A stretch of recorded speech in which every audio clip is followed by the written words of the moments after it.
O debate jurídico desta semana traz o tema homologação de sentença estrangeira. Parece meio confuso esse tema, não é mesmo? Entenda agora e descubra um pouco sobre esse tema.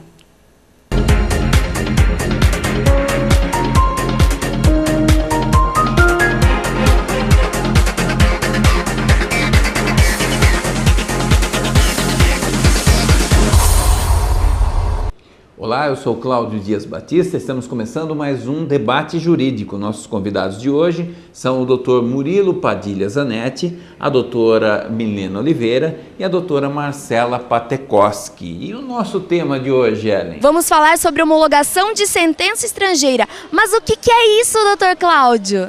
Parece complicado, né, Ellen? A homologação de sentença estrangeira é uma ação que corre no STJ. O objetivo dessa ação é validar uma decisão, uma sentença que foi proferida fora do Brasil, em outro país. Por exemplo, um casal de brasileiros que vai para o Japão. Eles estão vivendo lá, chega lá, começa a se desentender, divorciam lá. Lá no Japão é engraçado porque as pessoas se divorciam na prefeitura. Vai até a prefeitura e faz o divórcio lá.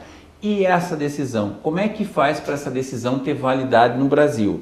Essa decisão, ela precisa passar por várias coisas, uma delas é uma tradução, ela vem para o Brasil e um advogado vai dar entrada num processo no STJ. Aliás, sobre essa questão, vou perguntar aqui para a doutora Milena Oliveira. Precisa de um advogado para entrar com uma homologação de sentença estrangeira, doutora Milena? Sim, assim como qualquer outro processo judicial, é necessário um advogado. Ok, e tem algumas coisas que precisam constar nessa sentença, nessa decisão, nessa cópia que a pessoa vai trazer do processo. Quais são esses requisitos que tem que ter, doutora Marcela? Então, os requisitos indispensáveis para validar essa sentença, uma delas essa sentença deve ter sido proferida por uma autoridade competente lá no país estrangeiro. As partes do processo, da relação processual, devem ter sido citadas naquele país para se manifestar no processo. O processo tem que ter transitado em julgado, ou seja, a decisão não pode mais caber recurso. Outro requisito, a sentença deve estar autenticada por cônsul brasileiro e acompanhada de tradução juramentada. O que é isso? É feito por um tradutor oficial registrado aqui no Brasil. Ok, na verdade existe uma maneira de você facilitar esse processo todo, né?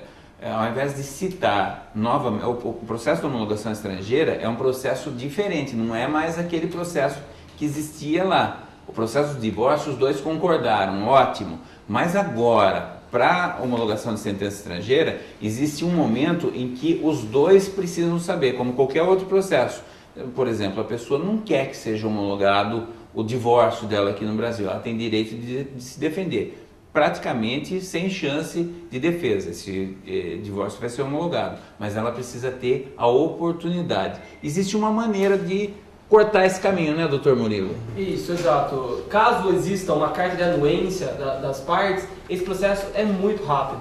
Chega a durar em média 3 meses a 4 meses e já consegue chegar a um resultado final tendo a homologação.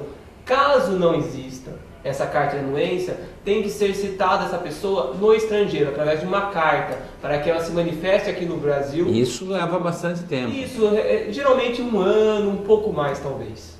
Ok. A tradução juramentada, a pessoa já deve ir pegando os documentos. Como é que deve fazer com relação à homologação de sentença, doutora Marcela? Não, primeiramente a gente sempre orienta os clientes, as pessoas que têm esse interesse em homologar uma sentença estrangeira, é procurar um advogado, porque o advogado é especialista na área, ele vai saber exatamente o passo a passo para chegar nessa homologação. Olha, uma coisa interessante que a doutora Marcela está falando aqui é justamente isso. Tem gente que vai ver a relação, entra no site aí, vê a relação e começa a buscar os documentos. Aí ela pega, por exemplo, a sentença e na sentença lá não constou que a pessoa foi citada.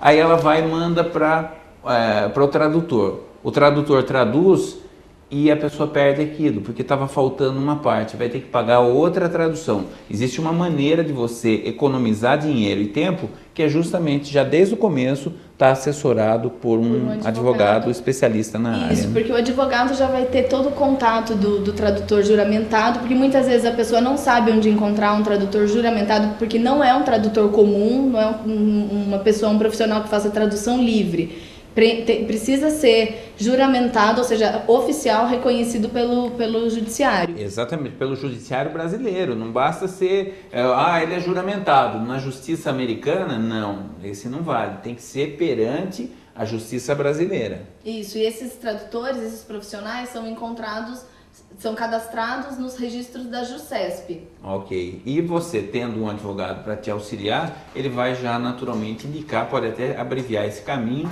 e fazer o contato direto com o tradutor juramentado. Bom, esperamos aí ter resolvido, esclarecido essa questão toda, mas não é só de casamento, de divórcio que é feita a homologação de sentença estrangeira, não. Tem empresas que perdem processos, por exemplo, nos Estados Unidos. E essa decisão, ela não pode ser cumprida sem antes passar pelo STJ, para que possa fazer a homologação. Na hora de executar, de fazer a cobrança efetiva, tirar o dinheiro, é assim que é feito. Faz-se a homologação da sentença estrangeira e depois esse processo vem para o Brasil. Vocês sabem qual que vai ser o tema nosso da semana que vem? Algum de vocês sabe o que a gente vai falar? Ainda não. Ninguém sabe? Olha, vamos saber com a Ellen Lopes. A Ellen hoje quase não falou nada. Vamos para as ruas da cidade com a Ellen Lopes. O assunto é muito polêmico. Erro médico. Obrigado, Ellen. Eu quero agradecer também a vocês que nos ajudaram a esclarecer aí um pouco sobre homologação de sentença estrangeira. Muito obrigado, doutora Marcela, doutora Milena, doutor Murilo. Nós voltamos então na semana que vem com esse tema maravilhoso que é o erro médico. Saiba mais. Esteja conosco. Até semana que vem. Um grande abraço.